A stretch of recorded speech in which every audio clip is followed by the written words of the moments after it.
बिस्मिल्लाहिर्रहमानिर्रहीम। अस्सलाम वालेकुम। आज हम बना रहे हैं कबाब। इसके लिए हमें ज़रूरत है चने की दाल की और इसके साथ हमने इस्तेमाल किया है गोश्त। ये फ्रीज़ है, अभी मैं इसको पकने के लिए रख दूँगी तो ये बहुत अच्छा हो जाएगा। इसके अलावा लहसुन और अदरक शामिल किया है। एक कढ़ाई में डालकर इसको पकने के लिए रख दिया। मैं बोटियों के कबाब बनाऊंगी कीमे की बजाय। ये बहुत मज़े के बनते हैं, आप भी ज़रूर ट्राई कीजिएगा।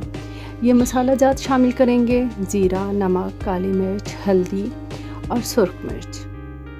साबुत गरम मसाला भी डाला है। ये मैंने दोनों चीज़ें मिक्स करके पकने के लिए रख दी हैं।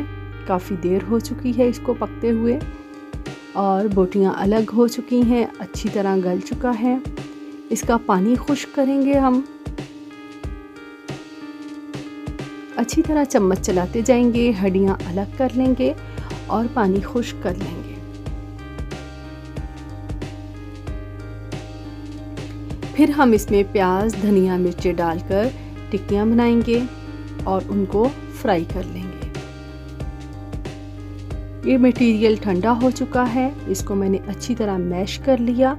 देखिए इस तरह की शक्ल हो गई है, बिल्कुल पक के तैयार हो चुका है। अब मैं इसमें धनिया, मिर्चें और प्याज शामिल करूंगी और इसकी टिक्कियां बना लेंगे। बहुत मज़े के शामी तैयार हैं। आप भी इसी तरह ज़रूर बनाइएगा, आपको यकीनन मज़ा आएगा। थोड़ा सा मटेरियल लिया, ये कुछ नरम है, अभी मैं फ्रीज़र में रखूँगी तो सही हो जाएगा। लेकिन फ़िलहाल मैं 5-6 आपके सामने बना के दिखाती हूँ। मुश्किल कुछ भी नहीं है क्योंकि हमने अंडे का इस्तेमाल करना है।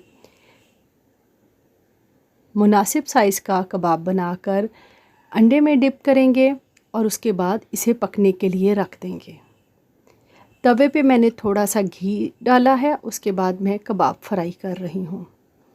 एक तरफ से फ्राई हो गए हैं तो दूसरी तरफ कर दिया और इस तरह ये बहुत मज़े के बनेंगे। आप भी ज़रूर बनाइएगा।